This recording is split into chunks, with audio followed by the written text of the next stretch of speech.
Hi friends, मैं आकांक्षा शर्मा जी की आकांक्षा में आपका स्वागत करती हूँ। फ्रेंड्स, आज हम हिंदू उत्तराधिकार अधिनियम करने वाले हैं।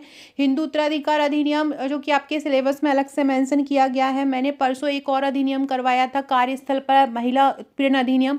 इसके पहले मैंने घरेलू हिंसा अधिनियम भी आपको करवाया है, पॉक्सो अधिनियम भी करवाया। ये जो अधिनियम है ये बहुत ज़्यादा इंपॉर्टेंट है, क्योंकि ये सिलेबस में अलग से मेंशन किए हुए हैं और एक अधिनियम कंप्लीट करने से आपका एक टॉपिक कंप्लीट हो जाता है।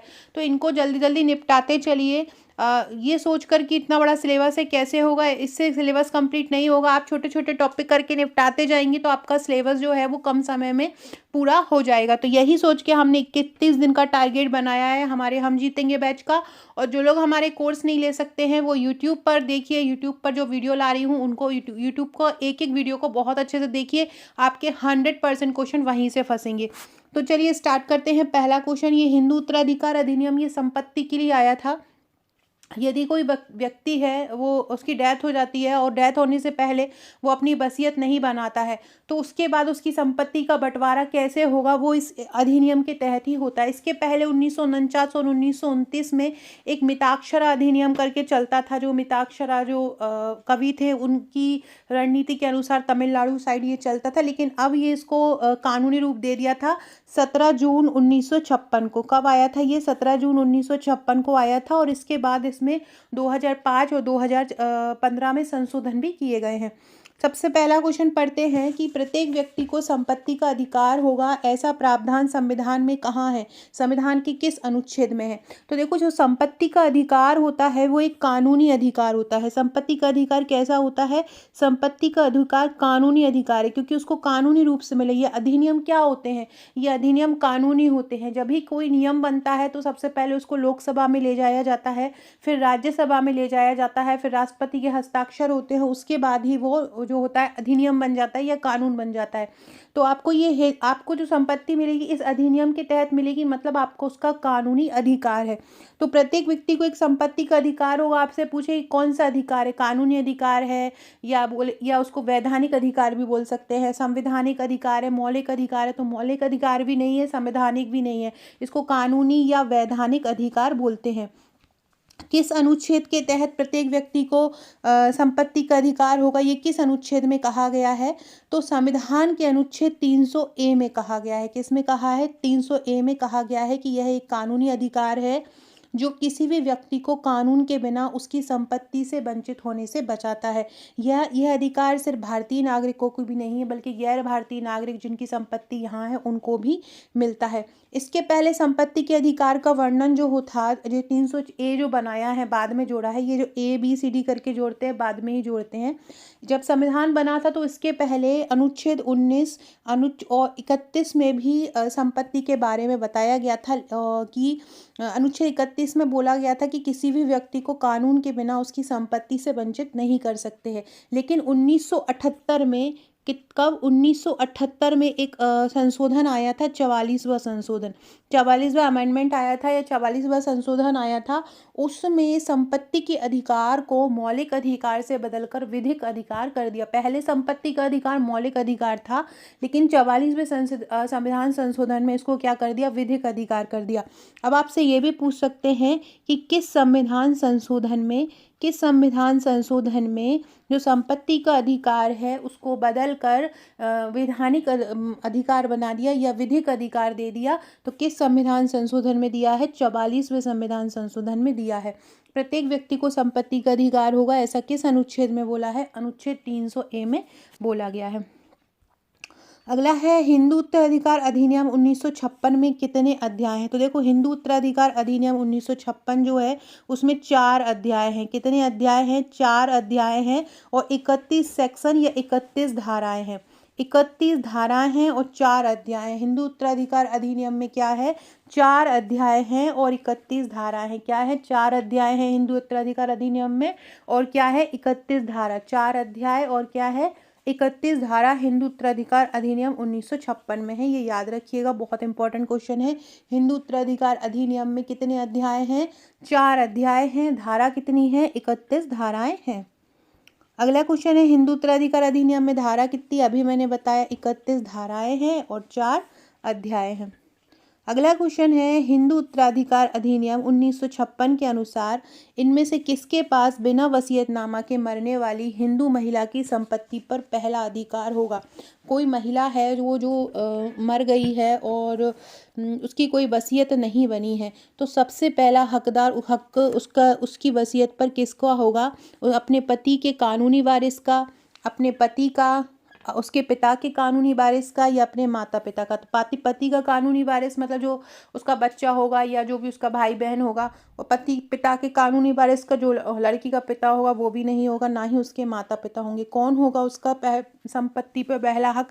यदि पत्नी मर जाती है तो उसकी संपत्ति पर पहला हक उसके पति का होता है। ये हिंदू उत्तराधिकार अधिनियम कहता है। क्या बोलता है कि यदि जो पत्नी बिना वसीयत के मर जाती है तो उसकी संपत्ति पर पूरा हक किसका चला जाता है? उसके पति का चला जाता है।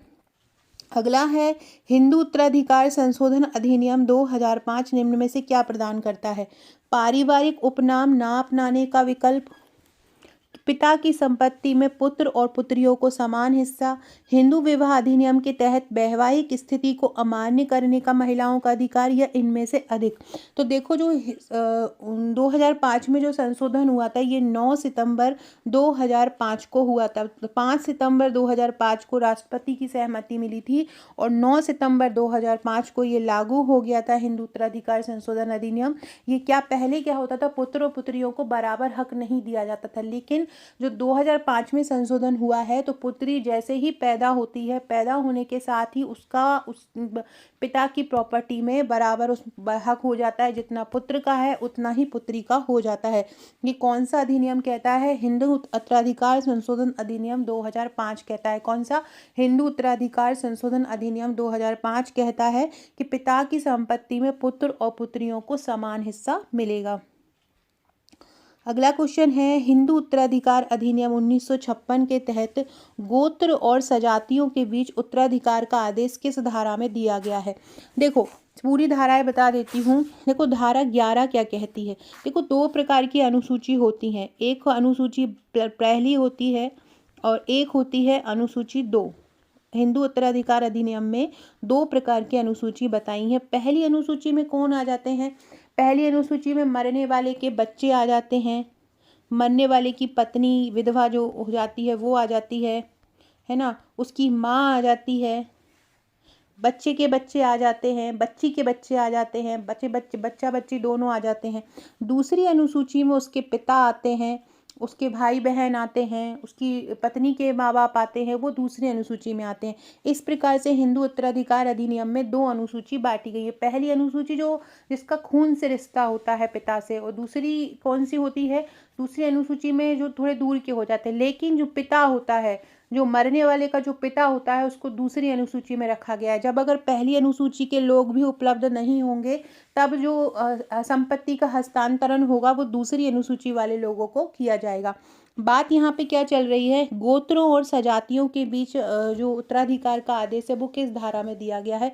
देखो, ये दिया गया है धारा 12 में। धारा 11 में जो अनुसूची का वर्ग 2 है उसका हस्तांतरण की बात की गई है, और धारा 10 में जो अनुसूची 10 है, अनुसूची 1 है, उसके हस्तांतरण की बात की गई है। अनुसूची 1 के हस्तांतरण की बात किस में की गई है? धारा 10 में की गई है। और अनुसूची 2 की बात किस में की गई है? धारा 11 में की गई है। अनुसूची 2, अब अनुसूची 2 में मैंने बताया पिता आ जाएगा, उसकी पत्नी के माता पिता आ जाएंगे, है ना, उसके भाई बहन आ जाएंगे, गोत्र से संबंधित लोग आ जाएंगे। वो तो उसमें उनका जो कैटेगरी वाइज डिग्री वाइज जो बंटवारा होता है वो धारा 11 में होता है। और जबकि पहली अनुसूची में जैसे सबसे पहले पति के मरने के बाद पत्नी को मिलता है, फिर उसके बच्चे को मिलता है, फिर वो लोग भी नहीं होते हैं तो उसकी माता को मिलता है, वो नहीं होते तो बच्चे के बच्चों को मिलता है, वो भी नहीं होते हैं तो फिर उसकी जो भाई बहन है उनको मिलता है। तो ये इस प्रकार से अलग अलग अलग चरण स्टार्ट होते हैं। तो ये जो वर्णन पूरा जो किया गया है वो धारा 12 में किया गया है। गोत्र, एक सेकेंड,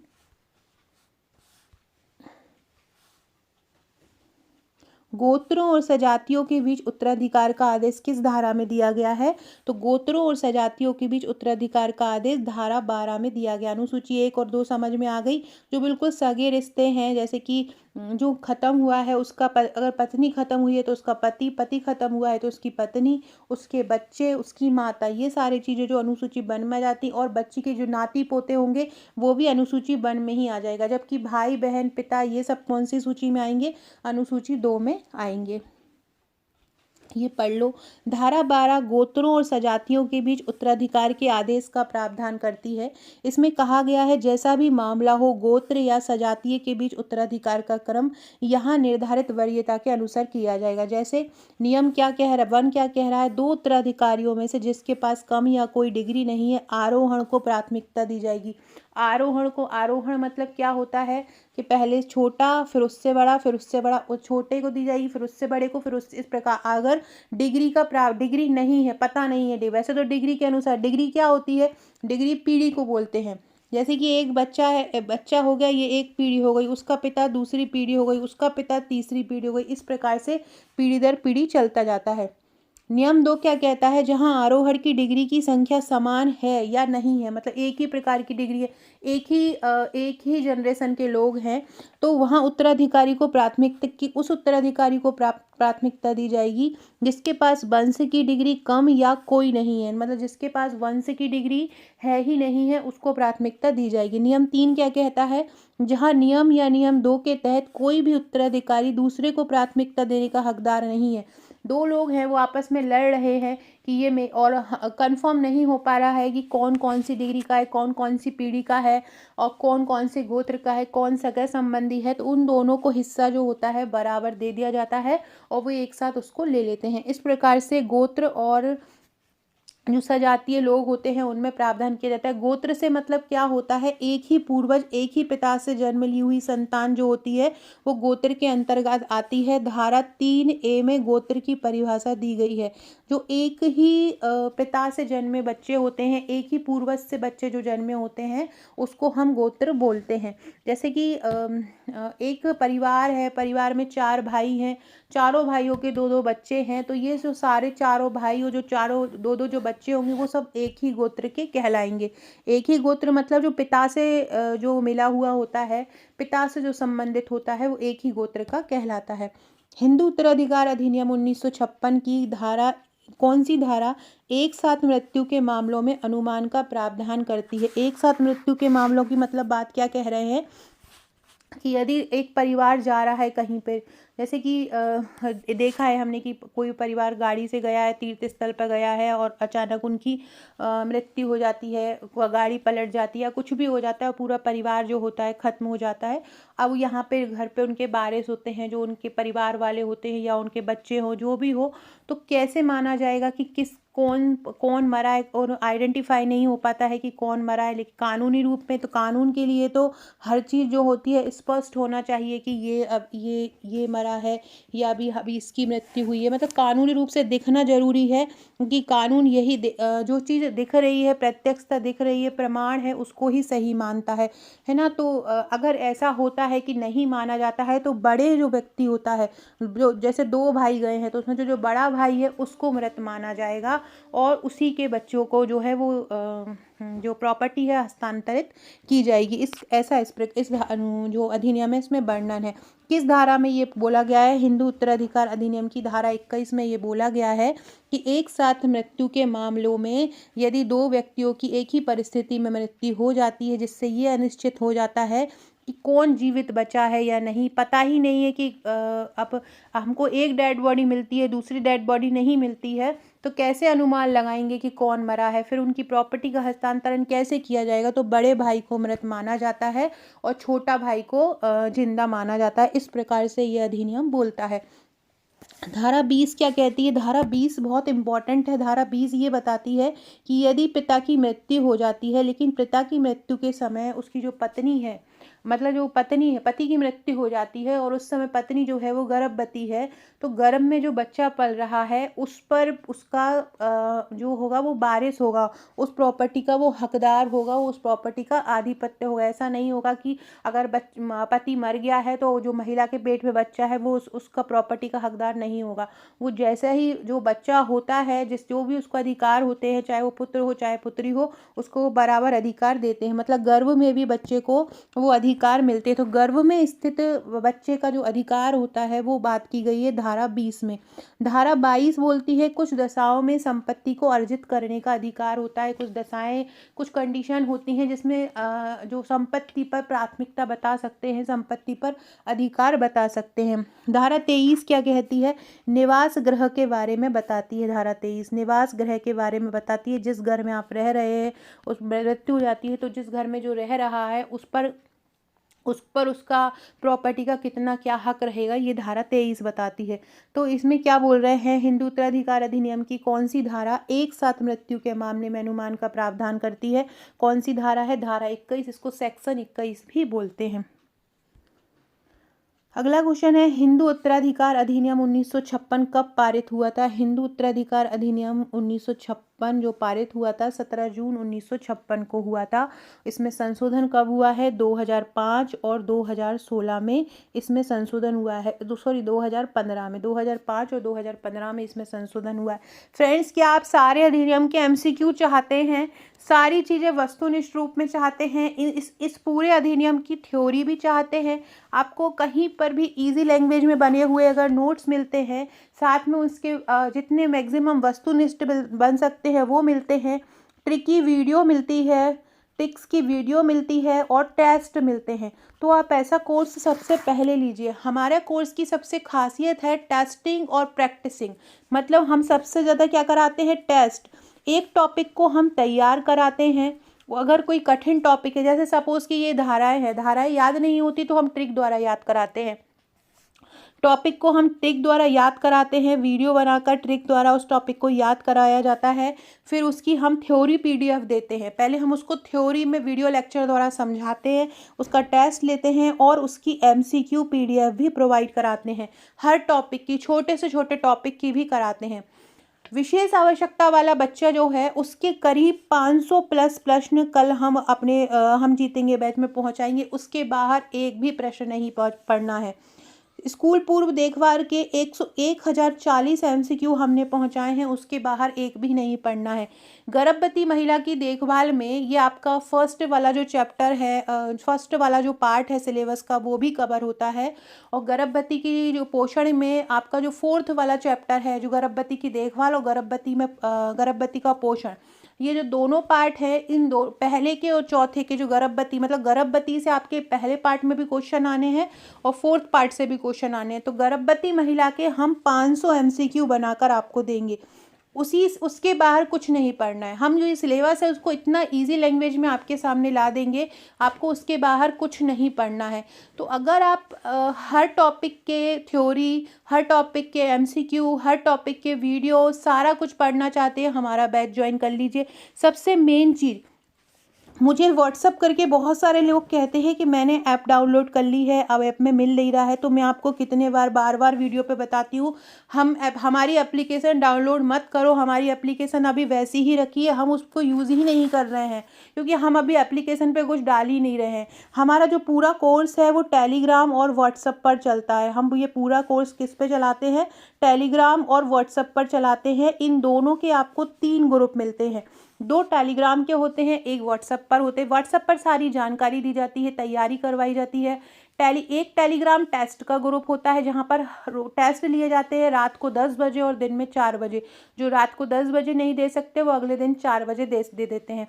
टॉपिक भी हम देंगे, उसका मटेरियल भी हम देंगे, उसकी थ्योरी भी हम देंगे, उसकी ट्रिक के वीडियो भी हम देंगे और हम ही MCQ कराएंगे। आपको बस तैयार करके उसका टेस्ट देना है और अपना टॉपिक कंफर्म करना है। एक ही जगह पे इतनी सारी चीज़ें केवल हमारे ही चैनल पर प्रोवाइड की जा रही हैं। आप संडे में टेस्ट देते हैं, संडे में लगाते हैं, हमारे यहाँ हर दिन टेस्ट होता है, हर दिन आपका टॉपिक होता है। जितना ज़्यादा आप टेस्ट करते हैं, जितना ज़्यादा आप प्रैक्टिस करते हैं, उतना ही ज़्यादा आपका टॉपिक जो होता है क्लियर हो जाता है। किसी भी चीज़ को देखकर एक बार पढ़कर वो इतना जहन में याद नहीं रहती है, जितना आप उसको बार बार रटोगे, बार बार टेस्ट लगाओगे, बार बार प्रैक्टिस करोगे, उतना मिलेगा। एग्ज़ाम तक हम करीब आपको 60 से 70 हज़ार MCQ प्रोवाइड करा देंगे हर टॉपिक के। मैंने बताया गर्भवती महिला के मैं 500 प्लस MCQ दूंगी, इससे आपके फर्स्ट और फोर्थ पार्ट का गर्भवती वाला चैप्टर खत्म हो जाएगा। योजना के करीब मैं 2500 MCQ दूंगी। ये जो अधिनियम है, मैंने परसों एक अधिनियम कराया था, आज एक अधिनियम करा रही हूँ। ऐसे ही अधिनियम के करीब हम सारे अधिनियम के करीब 1000 प्लस MCQ आपको सारे अधिनियम के मिलेंगे। इसके बाहर कुछ नहीं पढ़ना है। ये सारा जो पैकेज है ये ऑनलाइन है, आपको PDF के रूप में मिलेगा। हमारे टेलीग्राम ग्रुप पर, हमारे व्हाट्सएप ग्रुप पर सारा मटेरियल मिलेगा।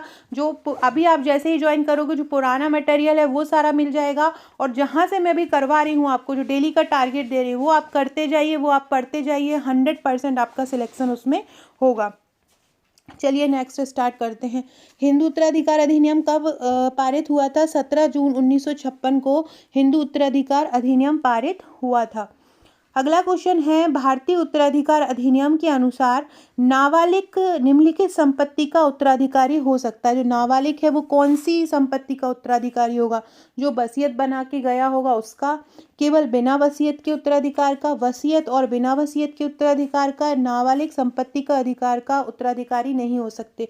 ये देखो, पहला, तीसरा और चौथा गलत है। वसीयत दोनों और नाबालिग, ये देखो, जो नाबालिग बच्चा है लेकिन वो अपने पिता का संतान है, भले वो नाबालिग हो, फिर भी उसको संपत्ति में अधिकार मिलेगा।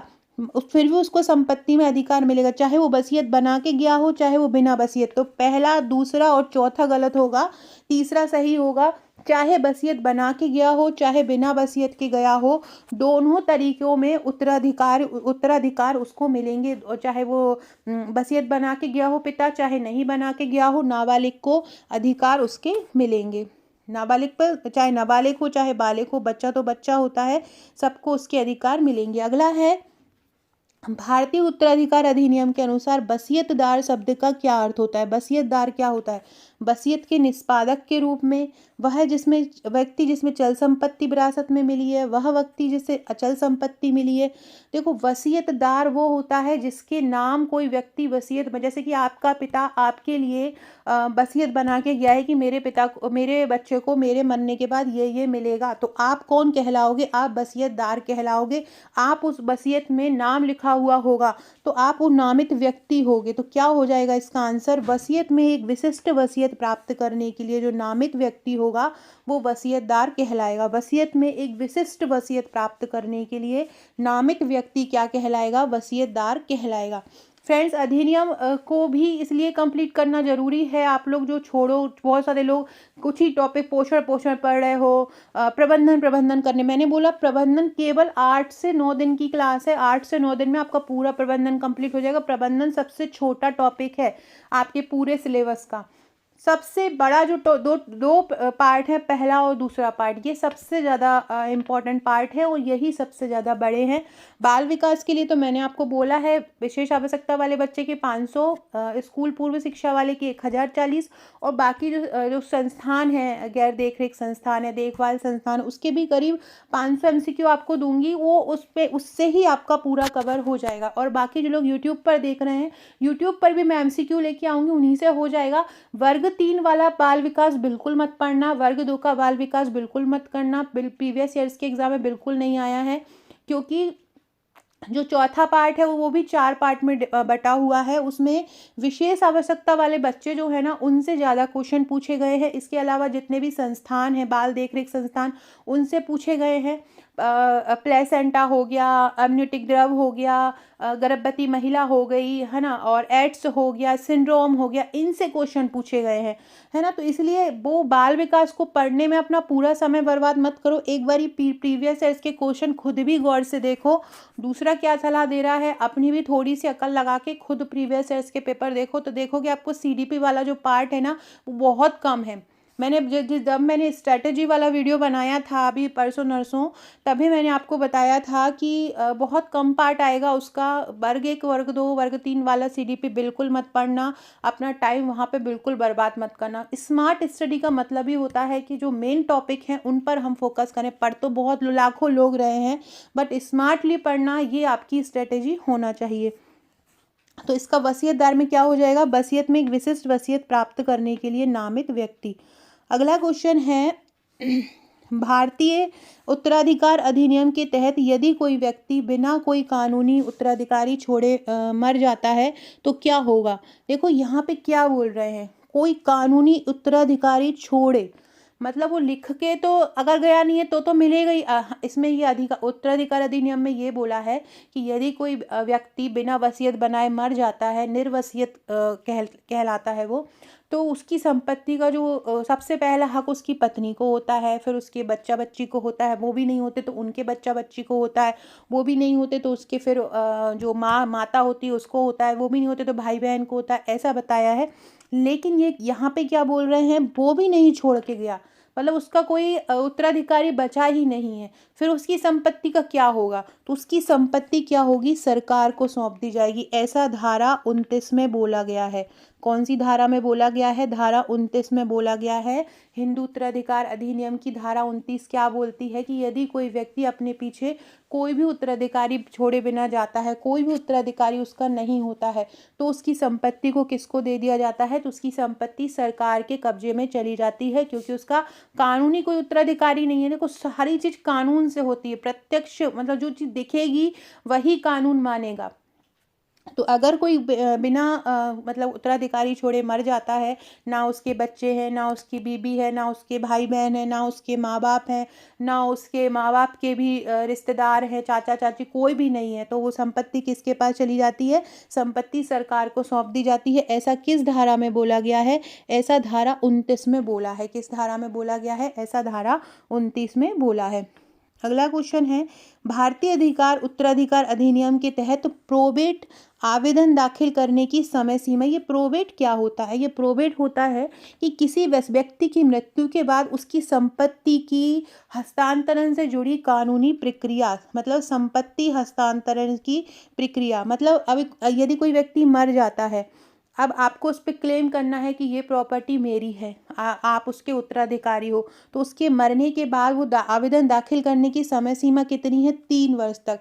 व्यक्ति के मरने के 3 वर्ष तक आप आवेदन कर सकते हो इस कानून के तहत कि ये हम इसके उत्तराधिकारी हैं मरने वाले के, और ये संपत्ति हमारी है, तो आप ये हमारे सुपुर्द कर दो। यदि वो जांच देख रेख में आप उसके उत्तराधिकारी पाए जाते हो तो आप उसके हकदार हो जाते हो। ये सारी जो सीमा है ये दाखिल करने की, आप कितने समय में आवेदन कर सकते हो मरने वाले व्यक्ति के मरने से? तो मरने के 3 वर्ष के अंदर अंदर आप जो है आवेदन कर सकते हो। आवेदन की समय सीमा क्या है? 3 वर्ष। प्रोबेट क्या होता है? संपत्ति के हस्तांतरण से जुड़ी एक वित्तीय प्रक्रिया, कानूनी और वित्तीय प्रक्रिया होती है। इसमें मृतक की संपत्ति को इकट्ठा किया जाता है और कानूनी और वित्तीय प्रक्रियाओं का पालन करके संपत्ति को लाभार्थियों के बीच बांट दिया जाता है। ये पूरी प्रक्रिया कितने समय में होती है? 3 वर्ष में होती है। सरकार को भी लगता है कि हाँ ये अब बांटना है, कानून की तरफ से लगता है कि ये बांटना है, तो और कोई मेन उत्तराधिकारी मिलता नहीं है जो जो क्रम में होता है भाई बहन, तो जो उनके गोत्र के होते हैं, समगोत्र होते हैं, एक ही पूर्वज द्वारा हुए होते हैं, तो वो उनमें बांट दिया जाता है। समय सीमा कितनी होती है आवेदन दाखिल करने की? 3 वर्ष समय सीमा होती है। फ्रेंड्स आपके लिए एक क्वेश्चन दे रही हूँ, क्वेश्चन का आंसर मुझे कमेंट बॉक्स, सारे लोग सबसे पहले वीडियो को लाइक कर दीजिए और सब लोग शेयर कर दीजिए, अपने अपने व्हाट्सएप ग्रुप, टेलीग्राम, फेसबुक सब जगह शेयर कर दीजिए ताकि ज़्यादा लोगों तक वीडियो पहुँचे। और क्वेश्चन आपके लिए क्वेश्चन है कि मध्य प्रदेश में दीनदयाल अंत्योदय उपचार योजना कब आरंभ हुई थी? मध्य प्रदेश में दीनदयाल अंत्योदय उपचार योजना, दीनदयाल उपाध्याय थे, उन्होंने ही ये अंत्योदय का मतलब होता है जो व्यक्ति सबसे अंत में है, समाज में जो व्यक्ति सबसे अंत में है उसका उत्थान करना। तो दीनदयाल अंत्योदय जो योजना है उसकी शुरुआत कब की गई थी? मध्य प्रदेश में, ये आपको बताना है। 25 सितंबर को इनका बर्थडे मनाया जाता है। इसी दिन ही दीनदयाल के नाम से जितनी भी योजनाएं होती है ना, वो 25 सितंबर को ही आरंभ होती हैं। और ये हमेशा दूसरों के लिए जीते थे। और जो लास्ट गरीब होते थे, SC ST के हैं, OBC है, जिनका जो पिछड़े हैं, उनका कल्याण करना इनका मेन उद्देश्य था। तो ये बहुत अच्छे व्यक्ति थे। इन्हीं के नाम पर ही योजना इसलिए 25 सितंबर को आरंभ की जाती है इनकी स्मृति में। तो ये दीनदयाल अंत्योदय उच्च योजना कब आरंभ हुई थी, ये आप लोग मुझे कमेंट करके बताएंगे। सारे लोग कमेंट करके जरूर आंसर दीजिएगा। अगला है, हिंदू संयुक्त परिवार के मामले में भारतीय उत्तराधिकार अधिनियम के तहत संपत्ति में हिस्सेदारी का हकदार कौन होता है? सबसे बड़ा बेटा, सबसे छोटा बेटा, सभी बेटे और बेटियां, या पिता? तो धारा 6 अपडेट हुई है 2005 में। धारा 6 में बोला गया है कि जितने भी सहोदर होंगे या सहदायक होंगे, सहदायक मतलब होता है समान, सहदायक मतलब होता है समान, समान भाग मतलब लड़का हो चाहे लड़की हो, पुत्र हो या पुत्री हो, सभी को बराबर का हकदार मिलेगा। ऐसा नहीं है कि बड़े बेटे को ज़्यादा मिल जाए, छोटे बेटे को कम मिले, या छोटे बेटे को ज़्यादा मिल जाए, बड़े बेटे को कम मिले। ऐसा नहीं है, सबको बराबर हक दिया जाएगा, ऐसा इस अधिनियम में बोला गया है। तो इसका आंसर क्या हो जाएगा? सभी बेटे और बेटियां इसका आंसर हो जाएगा। धारा 6 में इसका वर्णन किया गया है। 2005 का जो संशोधन है वो इसी बात पर जोर देता है कि पहले क्या होता था कि लड़कियों को बराबर हक नहीं दिया जाता था, लेकिन अब संपत्ति में बराबर हक है, लड़कों और लड़कियों को बराबर हक प्रदान किया गया है। तो हिंदू संयुक्त परिवार के मामले में भारतीय उत्तराधिकार अधिनियम के तहत संपत्ति में हिस्सेदारी का हकदार कौन है? सभी बेटे और बेटियां हैं। किस धारा के अंतर्गत है? धारा 6 के अंतर्गत इसका वर्णन किया गया है। अगला है, भारतीय उत्तराधिकार अधिनियम के तहत वसीयत के वैध होने के लिए निम्नलिखित में से कौन सी एक शर्त नहीं है? यह लिखित में होना चाहिए, ये शर्त तो होती है कि वसीयत वाला जो है वो एक लिखित में दे के जाएगा। वसीयतकर्ता द्वारा हस्ताक्षर होना चाहिए, ये भी सही है। इसमें कम से कम 2 गवाहों द्वारा सत्यापित होना चाहिए, ये भी चाहिए। सरकार के पास पंजीकृत हो, ऐसा कोई प्रावधान नहीं है। तो ऊपर के तीनों सही हो जाएंगे, चौथा वाला रॉन्ग हो जाएगा। अगला क्वेश्चन है, क्या महिलाएं भी सहदायिकी रूप से मतलब समान रूप से पिता या निर्वसियत की संपत्ति को प्राप्त करने की हकदार होंगी? हाँ, उत्तराधिकार अधिनियम की धारा 6 के अनुसार हाँ, केवल एक भाग के लिए, नहीं उपरोक्त सभी। हाँ, जो महिला होंगी, लड़कियां होंगी, वो भी समान रूप से, सहदायिकी वर्ड यूज़ किया है, सहदायिकी का समान वर्ड होता है जो अधिनियम में। तो क्या जो महिलाएं हैं वो भी समान रूप से पिता या निर्वसियत की संपत्ति को प्राप्त करने की हकदार होंगी? हाँ, होंगी। किस धारा के अंतर्गत होंगी? सेक्शन 6 या धारा 6 के अनुसार निर्वसियत की संपत्ति को प्राप्त करने की हकदार होंगी। अगला क्वेश्चन है, हिंदू उत्तराधिकार अधिनियम 1956 में एक संशोधन हुआ था, वो कब पारित किया गया? देखो, 2 संशोधन हुए थे, एक 2005 में हुआ है और एक 2015 में हुआ है। यहाँ पे 2015 ऑप्शन नहीं है, तो आंसर क्या हो जाएगा? 2005। सितंबर 2005 में हुआ था संशोधन। इस संशोधन में क्या किया गया? पुत्री को भी पुत्र के समान सारे अधिकार दिए गए, बराबर। पुत्र को भी पुत्री के समान सारे अधिकार दिए गए हैं। किस संशोधन में? 2005 के संशोधन में दिए गए हैं। संशोधन के तहत एक सहदायक बेटी जन्म से ही बेटे की तरह अपने पिता की सहदायक बन जाएगी। बेटी को अब सहदायकी संपत्ति में बेटे के समान ही अधिकार होंगे। यह संशोधन हिंदू उत्तराधिकार अधिनियम की धारा 23 को निरस्त करता है। पहले धारा 23 ये बोलती थी कि जो अधिकार होंगे वो केवल पुत्र को होंगे, पुत्र नहीं होगा तो पुत्री को प्राप्त होंगे। लेकिन ये धारा जो संशोधन हुआ 2005 वाला, ये धारा 23 को निरस्त करता है। धारा 23 को भी निरस्त करता है और धारा 24 को भी निरस्त करता है। 24 ये बोलती है धारा कि यदि कोई विधवा महिला है और उसको उसके पति की सारी संपत्ति में हक मिल गया है, लेकिन वो विधवा महिला अगर दूसरी शादी कर लेती है तो उसको जो प्रॉपर्टी है वो उसके घर पे उसके गोत्र वालों को छोड़ के चली जाएगी, उसको उसकी संपत्ति का कोई हक नहीं मिलेगा यदि वो पुनर्विवाह कर लेती है। धारा 24 में बोला गया है ना। पहले ये हक उसको पुनर्विवाह करने पर भी दिया जाता था, लेकिन अब जो है इसको बदल दिया है 2005 में। अब उसको पुराने पति की संपत्ति का कोई भी हक नहीं मिलेगा। तो क्या विवाहित महिला भी अपने पिता की संपत्ति से अपनी संपत्ति प्राप्त करने की हकदार है? हाँ, बिल्कुल है। हिंदू उत्तराधिकार अधिनियम की धारा 6 के तहत विवाहित महिला भी अपने पिता की संपत्ति से अपना हक प्राप्त कर सकती है। स्त्री की संपत्ति का प्रभाव, यदि वह उसकी संपत्ति होती है, यदि वह उसकी स्वामी है तो क्या होता है। देखो, स्त्री की संपत्ति के साथ ये है कि स्त्री की संपत्ति यदि है तो वह उसकी पूर्णतः स्वामी होगी जब तक वो जिंदा है।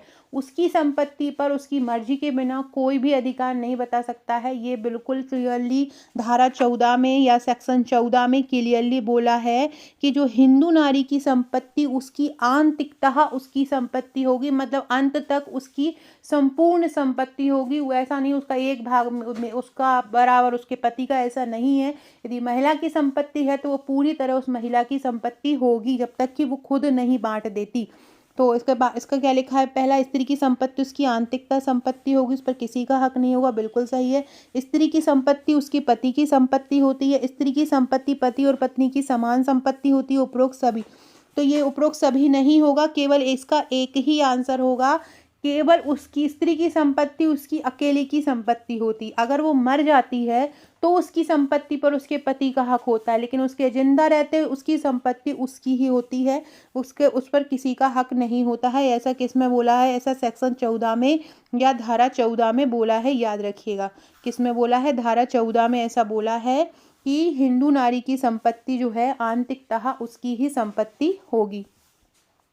अगला है, स्त्री की संपत्ति उसकी आंतरिकता संपत्ति होती है, उस पर किसी का हक नहीं होता। किस धारा में बोला, अभी मैंने बताया, धारा 14 में बोला है। जबकि 18 धारा में क्या बोला है, 18 धारा में बोला है कि पूर्ण रक्त वाला जो व्यक्ति होगा, पूर्ण रक्त व्यक्ति को अर्ध रक्त पर अधिकार प्राप्त होगा। पूर्ण मतलब पूर्ण रक्त वाले को ज़्यादा अधिकार प्राप्त होगा। पूर्ण रक्त वाला, जैसे कि एक आदमी है वो मर गया है, अब उसका एक बेटा है जो उसका है, उसका बेटा है, पूरी तरह से उसका बेटा है, पति पत्नी धर्म से उसका बेटा है, पूर्ण रक्त वाला है।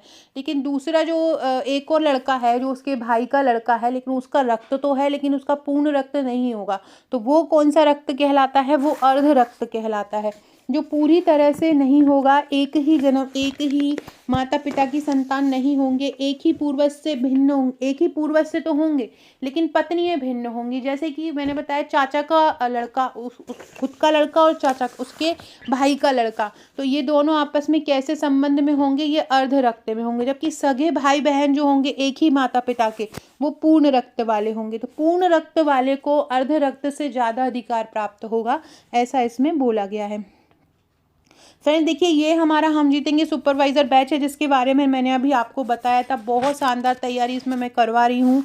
सारे लोग जो ज्वाइन कर सकते हैं। ओनली 799 का पैकेज है। 31 दिन का टारगेट हमने रखा है। बाद में अगर जितना समय मिलेगा उतना प्रैक्टिस करवाएंगे। हर टॉपिक इसमें कवर होगा, चाहे वो योजना वाला टॉपिक हो, चाहे अधिनियम वाला हो, चाहे पोषण वाला हो, चाहे विटामिन्स वाला हो, चाहे रोग वाला हो, चाहे बाल विकास वाला हो, चाहे प्रबंधन का हो, चाहे कंप्यूटर का हो, चाहे रीजनिंग हो, मैथ हो, सब कुछ हम यहाँ पे कवर कराने वाले हैं। और ऑनलाइन पैकेज इसका 799 का है। इसमें इसकी प्रोसीजर क्या है, आपको मुझे व्हाट्सअप करना है इस नंबर पर 6260190944 पर। जैसे ही आप मुझे इस नंबर पर आप बोलेंगे मैम हमें ऑनलाइन बैच लेना है, मैं आपको इस पेमेंट नंबर दूंगी, आपको पेमेंट करके मुझे स्क्रीनशॉट देना है। जैसे ही आपका पेमेंट मेरे पास आएगा, हम आपको हमारे 2 टेलीग्राम और एक व्हाट्सएप ग्रुप से ऐड कर लेंगे। 2 व्हाट्सएप ग्रुप है, एक उसमें तैयारी इन्फॉर्मेशन सारी चीज़ दी रहती है। जो टेलीग्राम ग्रुप है उसमें एक पूरा टेस्ट के लिए है, उसका नाम ही टेस्ट सही सुपरवाइज़र ग्रुप है, वहाँ टेस्ट ही टेस्ट होते हैं। और एक आपको मिलेगा जिसमें पूरे PDF वीडियो लेक्चर्स वगैरह, पूरी PDF theory PDF MCQ PDF सब कुछ मिलता है। तो ये सारी चीज़ें आपको ओनली 799 में मिल रही है। इसके अलावा इसमें प्रीवियस ईयर्स के क्वेश्चन, अलग अलग स्टेट में आए हुए क्वेश्चन, ये सारा कुछ हम कवर करा रहे हैं। ये पूरा चीज़ आपको कराई जाएगी। ICMR की रिपोर्ट करवाई, सबसे मेन चीज़ टेस्ट होता है। और सेकेंड मेन चीज़ क्या होती है, हम ट्रिक द्वारा टॉपिक तैयार कराते हैं। कठिन से कठिन टॉपिक को हम सरल तरीके से बनाकर ट्रिक द्वारा कवर कराते हैं, जिससे आपके सारा जो टॉपिक होता है वो बिल्कुल मतलब आपको याद हो जाता है ट्रिक द्वारा। ट्रिक से कोई भी कठिन से कठिन चीज़ जो होती है वो याद हो जाती है। तो अगर आप हमारा 31 दिन वाला टारगेट बैच लेना चाहते हैं, ये नंबर दिया हुआ है, व्हाट्सअप कर दीजिए। डिस्क्रिप्शन बॉक्स में भी व्हाट्सअप ग्रुप की लिंक मिलेगी, ज्वाइन कर लीजिएगा। इसके अलावा फ्रेंड्स, परसों मैंने एक और अधिनियम कराया था, मैंने अभी बताया है, कार्यस्थल पर महिला लैंगिक उत्पीड़न अधिनियम, उसको भी देख लेना, जिससे आपके पूरे अधिनियम क्लियर होते जाएं। पिन डिस्क्रिप्शन बॉक्स में उसकी लिंक पिन की हुई है। जितने भी इंपॉर्टेंट अधिनियम है मैंने उन सारों की जो लिंक है वो डिस्क्रिप्शन बॉक्स में पिन कर दी है, तो आप वहाँ से देख लीजिएगा। अगला क्वेश्चन है, हिंदू उत्तराधिकार अधिनियम 1956 की धारा 14 के तहत हिंदू नारी की संपत्ति उसकी आंतरिकतः अपनी संपत्ति होगी। ऐसी संपत्ति में कौन सी संपत्ति शामिल होगी? चल संपत्ति, अचल संपत्ति, चल और अचल दोनों या कोई नहीं? तो ये दोनों होंगी। चल संपत्ति क्या होती है? जो पैसा वगैरह होता है इधर उधर हो जाता है। अचल संपत्ति प्रॉपर्टी वगैरह जो होती है, घर वगैरह, वो जो प्लाट वगैरह, जमीन वगैरह, वो अचल संपत्ति होती है। तो दोनों ही उसकी अपनी संपत्ति होगी, उस पर कोई हक नहीं जता सकता है। हिंदू नारी की दशा में उत्तराधिकारियों का उसकी मृत्यु पर क्रम होगा। देखो, दो धारा मैं आपको बता रही हूँ, दोनों धारा याद रखना। एक धारा 8 और एक धारा 15। धारा 1 8 और धारा 15। धारा 8 बोलती है कि जो पुरुष होगा, पुरुष अगर मर जाता है तो उसकी प्रॉपर्टी में उसके वारिसों का क्रम क्या होगा। और जो धारा 15 है वो ये बताती है कि जो अगर स्त्री मर जाती है तो उसकी प्रॉपर्टी में उसके वारिसों का क्रम क्या होगा, है ना। धारा 8 पुरुष की प्रॉपर्टी के हकदारों को बताती है क्रमानुसार, और धारा 15 जो होती है वो स्त्री के बताती है। जो हिंदू नारी की दशा में जो होगा, हिंदू नारी में क्या होता है कि नारी की जो संपत्ति होती है वो सबसे पहले उसके पति को जाती है, फिर उसके बच्चे को जाती है, फिर उसके माता पिता को जाती है। ये तीनों नहीं होते तो फिर लड़की के माँ बाप को जाती है। इस प्रकार से उसका क्रम होता है। तो क्या होगा क्रम? प्रथम पुत्र और पुत्री को, पति को और उसके वारिसों को, माता पिता को, फिर उपरोक्त 1 2 3 के क्रम में, ये इन 3 के क्रम में होगा। तो ये सारा फैक्ट सही हो जाए। किस धारा में बताया है हिंदू नारी के बारे में? धारा 15 में बताया गया है। अगला क्वेश्चन वही है, हिंदू नारी की दशा में उत्तराधिकार एवं उसकी मृत्यु पर क्रम किस धारा के अनुसार होगा? तो ये होगा धारा 15 में। और पुरुष का किस में होगा? धारा 8 में होगा। पुरुष के जो बिना उत्तराधिकारी का अगर पुरुष मर जाता है तो कैसे होगा? वही उसका पहले पत्नी का होगा, फिर बच्चों का होगा, वो भी नहीं होंगे तो पुत्री के पुत्र, पुत्री की पुत्री, भाई या बहन, पुत्री के पुत्र का पुत्र, पुत्री के पुत्र की पुत्री, पुत्री के पुत्र का पुत्र। इस प्रकार से पीढ़ी दर पीढ़ी चलती चली जाती है। पहले पहली डिग्री पीढ़ी जाती है, फिर सेकेंड डिग्री, फिर थर्ड डिग्री, ऐसे पीढ़ी दर पीढ़ी चलती जाती है यदि उत्तराधिकारी नहीं होते। हिंदू पुरुष की दशा में उत्तराधिकारों का उसकी मृत्यु पर क्रम क्या होगा? किस क्रम में होगी? किस धारा में कहा है? हिंदू पुरुष अगर मर जाता है तो उसकी जो प्रॉपर्टी है उसका क्रम किस प्रकार से उसका डिवाइडेशन किया जाएगा? को प्रॉपर्टी को सबसे पहले किसको दिया जाएगा? ये किस धारा में कहा गया है? ये धारा 8 में बोला है। किस धारा में बोला गया है? ये धारा 8 में बोला गया है कि कैसे उसकी संपत्ति दी जाएगी। धारा 19 क्या कहती है कि यदि 2 या 2 से ज़्यादा वारिस हैं, 2 से ज़्यादा वारिस हैं तो फिर उसकी जो प्रॉपर्टी होगी ना उसका बंटवारा कर दिया जाएगा। 2 या 2 से अधिक वारिस हैं तो उसकी प्रॉपर्टी का क्या कर दिया जाएगा? बंटवारा किया जाएगा। धारा 6 क्या बोलती है? महिला को भी पुरुष के समान ही हकदार मिलेगा, मतलब बच्चा बच्ची को समान अधिकार मिलेगा। ये 15 क्या बोलती है? पत्नी या महिला के मरने पर उसकी संपत्ति का जो उत्तराधिकार का क्रम होगा वो धारा 15 में है। मतलब पत्नी मर जाती है तो उसकी प्रॉपर्टी का किस प्रकार से बंटवारा होगा, ये किस में बोला है? धारा 15 में। और पुरुष मर जाता है तो उसकी किस कैसे होगा, ये बोला है धारा 8 में। धारा 19 में क्या बोला है कि यदि 2 या 2 से ज़्यादा वारिस हैं तो फिर कैसे बंटवारा होगा, ये धारा 19 में बोला है। अगला क्वेश्चन है, स्त्री को जो संपत्ति का अधिकार प्राप्त है वो कैसा प्राप्त है? वैधानिक अधिकार प्राप्त है। वैधानिक वो मतलब क्या होता है?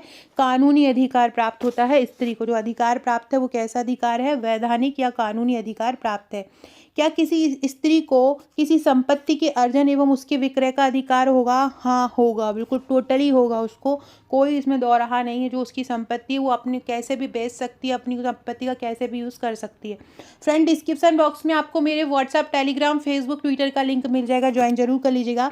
एक हमने इंस्टाग्राम आईडी बनाई है स्पेशली, उसमें बहुत सारे सुपरवाइज़र के क्वेश्चन डाले हैं, सुपरवाइज़र का डाटा भी डाला है, टीकाकरण का चार्ट भी डाला है, जो अभी आंगनवाड़ी में मंगल दिवस जो योजना अपडेट हुई है वो भी मैंने इसमें डाला है, तो सारा देख लीजिएगा।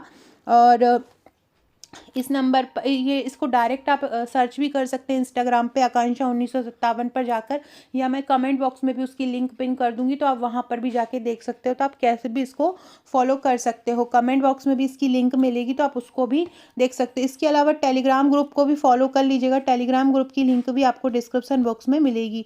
इसके अलावा फ्रेंड्स, ये मेरा व्हाट्सअप नंबर है, इस नंबर पर मुझे व्हाट्सअप करके अपना नंबर भी सेव करा दीजिएगा। डिस्क्रिप्शन बॉक्स में आपको व्हाट्सअप ग्रुप की लिंक भी मिल जाएगी, टेलीग्राम ग्रुप की लिंक लिंक भी मिल जाएगी, उसको भी ज्वाइन कर लीजिएगा। व्हाट्सएप के थ्रू आप स्टेटस के थ्रू भी मैं बहुत सारे क्वेश्चन याद कराने वाली हूँ, तो वो भी आप याद करते जाइएगा। अगला क्वेश्चन है, हिंदू उत्तराधिकार अधिनियम 1956 पूर्वजों और बच्चों के बीच रक्त संबंधों को कितनी श्रेणियों में बांटता है? तो 4 श्रेणियों में बांटता है। हिंदू उत्तराधिकार अधिनियम है जो है वो पूर्वजों और बच्चों के बीच, जो मर गए हैं उनके बच्चे को कितनी श्रेणी में बांटता है? तो 4 श्रेणी में बांटता है। श्रेणी 1, श्रेणी 2। सबसे पहले श्रेणी 1 आता है। श्रेणी 1 में मैंने अभी बताया था आपको कि सबसे पहले जो मरने वाला है, उसकी पति मरा है तो उसकी पत्नी है, पत्नी मरा है तो उसका पति है, फिर उसके बच्चे हैं, फिर उसकी माता हैं, उसकी भाई बहन हैं, फिर उसके पुत्री के पुत्र हैं, पुत्र के पुत्र हैं, पुत्र की पुत्री या पुत्र है, तो ऐसे डिवाइड किया है। श्रेणी 2 में जो उसके जो मरा है उसके पिता हैं, श्रेणी 2 में उनके पिता आ जाएंगे, उसके भाई बहन आ जाएंगे, भाई बहन के बच्चे आ जाएंगे, ये सारा हो जाएगा। जब ये दोनों नहीं रहेंगे तो फिर उसको बांटा गया है सगोत्र में। सगोत्र मतलब जो सेम गोत्र के हैं, भाई भाई हैं, जो गोद लिए हुए हैं, जैसे कि माँ के भाई का बेटा, ये सारी बेटे का बेटा, भाई की बेटी का बेटा, ये जो होते हैं ये सगोत्र कहलाते हैं। इनमें बांट दिया जाता है। ये तीसरी होती है श्रेणी सगोत्र वाली। और जो चौथी श्रेणी होती है वो महिला का वंश आ जाता है कि यदि पिता का वंश नहीं है तो उसकी जो पत्नी होगी उसका जो वंश होगा फिर वो चौथे नंबर पे वो आ जाता है। तो इस प्रकार से 4 कैटेगरी में बांटा है। कौन कौन सा? एक तो होता है श्रेणी 1, दूसरा होता है श्रेणी 2, तीसरा होता है सगोत्र और चौथा होता है महिला वंश। इस प्रकार से 4 कैटेगरी में इसको बांटा गया है। अगला क्वेश्चन है, हिंदू उत्तराधिकार अधिनियम 1956 की अधिनियम क्रमांक संख्या क्या है? जैसे कि कल हमने जो लैंगिक उत्पीड़न अधिनियम पढ़ा था, कार्यस्थल पर लैंगिक उत्पीड़न अधिनियम, उसकी अधिनियम संख्या कौन सी थी? 14 थी। हिंदू उत्तराधिकार अधिनियम की जो अधिनियम संख्या है वो 30 है। कौन सी अधिनियम क्रमांक संख्या? इसकी कौन सी संख्या है? इसकी संख्या 30 है। और जो कल हमने पढ़ा था संख्या भी पूछ सकते हैं। जो ये जितने भी ये MCQ करवाए अलग अलग जगहों पर इस अधिनियम से संबंधित इस प्रकार के क्वेश्चन पूछे गए हैं, इसलिए इनको अच्छे से कर लेना है। आप लोगों को रिवीजन करने के लिए जिन्होंने हमारा बैच ज्वाइन किया है, सारे जितने भी अधिनियम है टोटल का एक वंच बनाकर MCQ का आपको ई-बुक उपलब्ध करवा दूंगी, तो लास्ट टाइम पे रिवीजन करने में आपको प्रॉब्लम नहीं होगी। MCQ से रिवीजन बहुत जल्दी हो जाता है, आप बार बार प्रैक्टिस कर सकते हैं। हिंदू उत्तराधिकार अधिनियम 1956 में कितने बार संशोधन हो चुका है? 2 बार हो चुका है। एक तो हुआ है 2005 में और एक हुआ है 2015 में। ये मैंने आपको ऊपर भी बताया है। 2005 के अधिनियम द्वारा ही ये बोला गया है कि जो महिलाएं हैं वो पुरुष को समान अधिकार प्राप्त होंगी। महिला और पुरुष दोनों समान अधिकार पर प्राप्त होंगे। अगला क्वेश्चन है, पूर्ण रक्त को अर्ध रक्त पर अधिमान प्राप्त होगा। मतलब पूर्ण रक्त को अर्ध रक्त से पहले प्राथमिकता दी जाएगी, ऐसा किस धारा में बोला है? ऐसा धारा 18 में बोला गया है। धारा 19 में क्या बोला गया है? 19 में बोला है कि अगर 2 से ज़्यादा वारिस होंगे तो उनकी संपत्ति का बंटवारा होगा। ये धारा 19 में बोला गया है। धारा 20 में क्या बोला गया है? गर्भ में अगर बच्चा है तो उसको भी गर्भ का बच्चा भी हकदार होगा प्रॉपर्टी का। गर्भ में भी बच्चा हकदार होगा प्रॉपर्टी के, धारा 20 में बोला है। 21 में क्या बोला गया है? यदि असामयिक मृत्यु हो जाती है, यदि मृत्यु हो जाती है 2 लोगों की एक ही समय में, तो एक ही बॉडी मिलती है, दोनों की बॉडी नहीं मिलती, तो बड़े वाली की मृत्यु मानी जाएगी और उसके हक जो होंगे प्रॉपर्टी बच्चों को दी जाएगी। इस प्रकार से ये चारों धारा में वर्णन है। अगला है, हिंदू उत्तराधिकार संशोधन अधिनियम 2005 मृतक पिता की संपत्ति में समान हिस्सेदारी प्रदान करता है। किसको समान हिस्सेदारी प्रदान करता है? बहन को तो नहीं करता, भाई को करता, सब पत्नी को करता है, पुत्र को करता है और पुत्री को करता है। तो ये इसका आंसर हो जाएगा। किसकी धारा के तहत करता है? ये धारा जो पुरुष की प्रॉपर्टी का जो बंटवारा होगा वो किस धारा में बोला गया है? धारा 8 में बोला गया है। अगला क्वेश्चन है, हिंदू उत्तराधिकार अधिनियम कानून उन लोगों पर लागू होंगे। कौन उन लोगों पर लागू होंगे? सिवाय, मतलब इनमें से किस धर्म पर लागू होंगे और किस धर्म पर लागू नहीं होंगे, ये किस धारा में बताया गया है, मतलब किस में बोला गया है कौन से धर्म पर लागू होंगे। तो देखो, हिंदू समाज पर तो लागू होंगी, नाम ही हिंदू उत्तराधिकार अधिनियम है। बौद्ध धर्म पर भी लागू होंगे, जैन धर्म पर भी लागू होंगे। मुस्लिम, ईसाई और पारसी पर यह अधिनियम लागू नहीं होगा। बाकी हिंदू, बौद्ध और जैन धर्म पर ये लागू होगा। मुस्लिम, ईसाई और पारसी पर ये लागू नहीं होगा। अगला है कौन सा उत्तराधिकारी हिंदू उत्तराधिकार अधिनियम 1956 के तहत प्रथम श्रेणी का उत्तराधिकारी नहीं है। देखो, पुत्र भी है, उसकी पत्नी भी जो विधवा है वो भी रहेगी, उसकी माता भी रहेगी। जो पिता होगा वो दूसरी श्रेणी का हो जाएगा। पिता कौन सी श्रेणी का हो जाएगा? मैंने बताया था 4 श्रेणियों में बांटा है। पहली जो श्रेणी है उसमें पुत्र, विधवा और माता हो जाती है और पुत्री हो जाती है, लेकिन उसका पिता जो रहेगा बच्चे का वो दूसरी श्रेणी। जब ये लोग नहीं रहेंगे तब पिता को प्रॉपर्टी दी जाएगी। पिता को लास्ट में रखा गया है।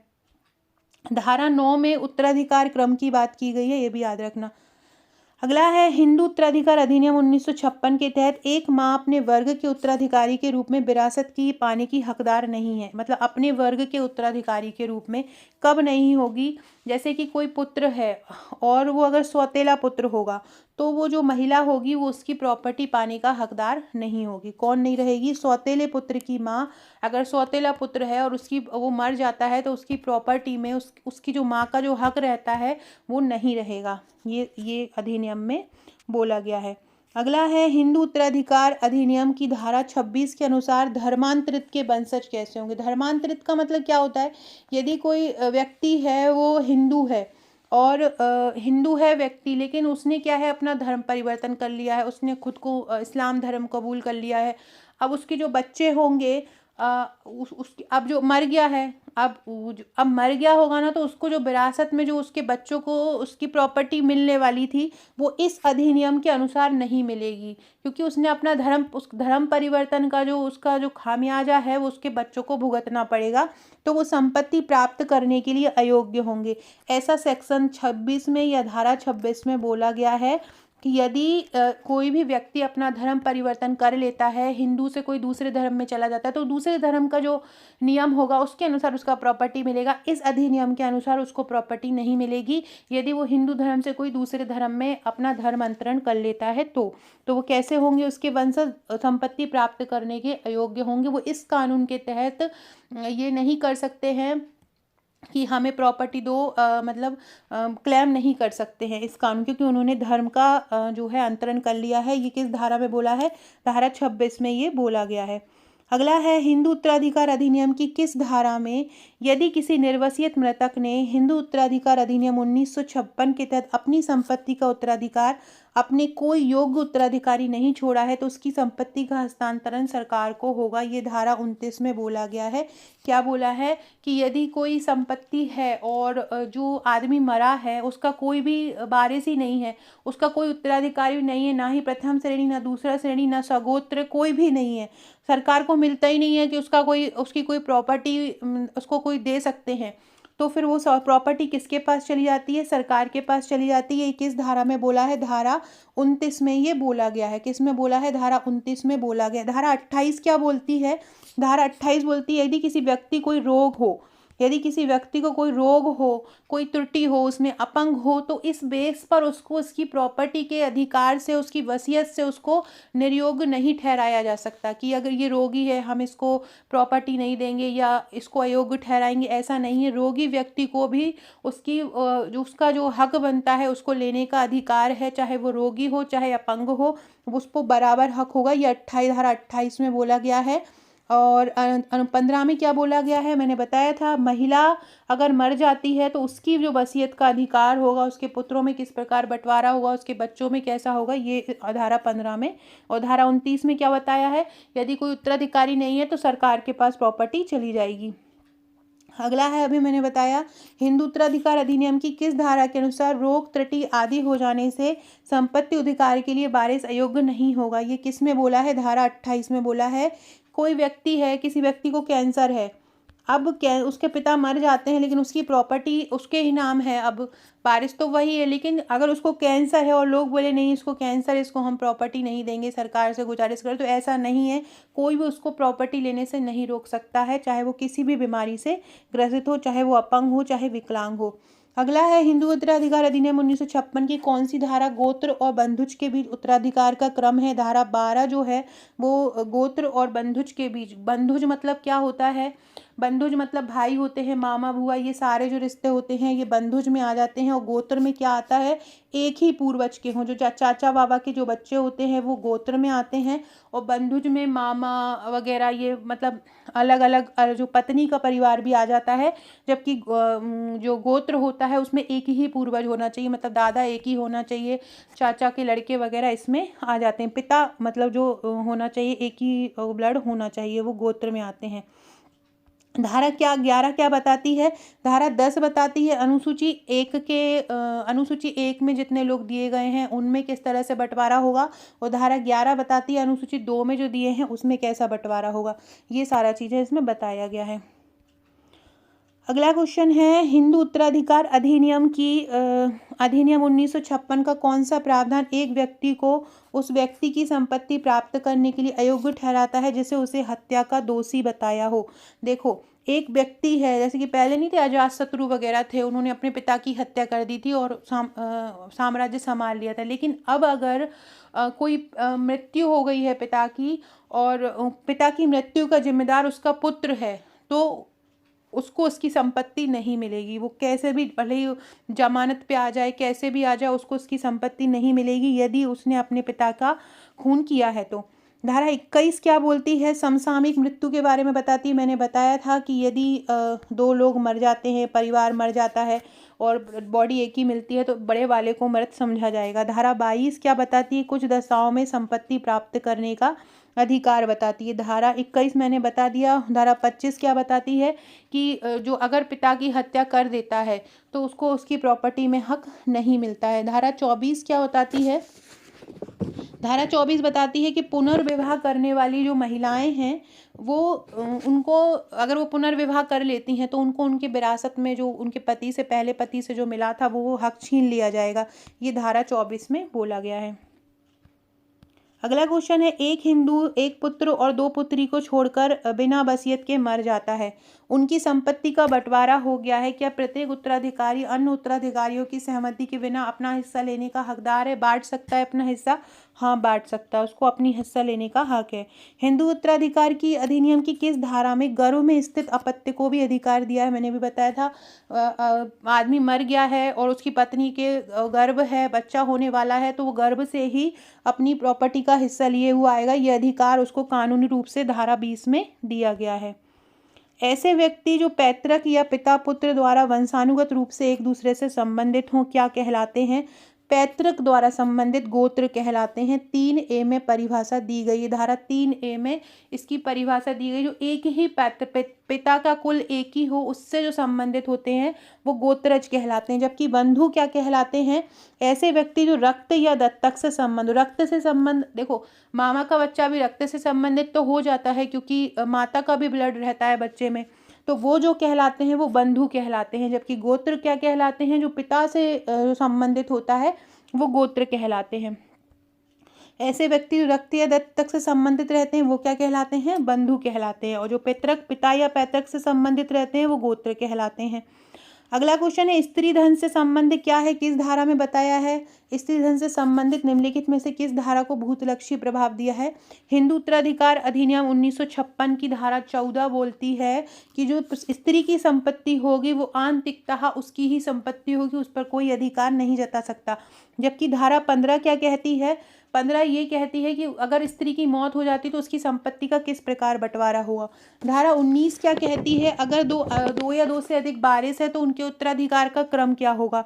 और धारा जो 20 है वो गर्भ में पल रहे बच्चे को अधिकार देती है। इस प्रकार की धारा बात करती है। कोई 2 व्यक्ति जो एक ही माँ के पूर्वज से किंतु अलग अलग पतियों से उत्पन्न हुए हों वो क्या कहलाएंगे?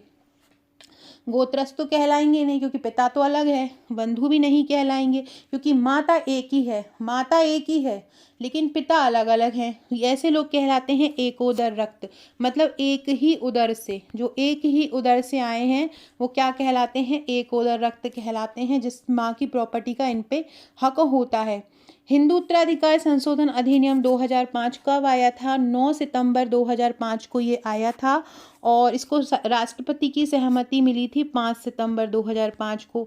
5 सितंबर 2005 को इसको राष्ट्रपति की सहमति मिली थी और 9 सितंबर 2005 को ये आया था। सो फ्रेंड्स, ये था हमारा आज का वीडियो। बहुत इंपॉर्टेंट वीडियो था ये। ऐसे ही सारे अधिनियम आपके क्लियर होते जाएंगे। डिस्क्रिप्शन बॉक्स में और भी अधिनियम की लिंक पड़ी हुई है। इन सारे की पीडीएफ आप चाहते हैं, इनकी थ्योरी की पीडीएफ चाहते हैं, थ्योरी एमसीक्यू चाहते हैं, तो इसी नंबर पर मुझे व्हाट्सअप कर दीजिए और हमारा पैकेज ले लीजिए। मुझे व्हाट्सअप करके ये मत पूछिए कि प्ले स्टोर से ऐप डाउनलोड नहीं होगी। एप्लीकेशन पे अभी हमने कुछ भी नहीं डाला है, तो वो आप लोग परेशानी हो जाओगे। आपको के बता दिया है कि टेलीग्राम और व्हाट्सएप पर ही तैयारी करवाई जा रही है। Okay friends, thank you.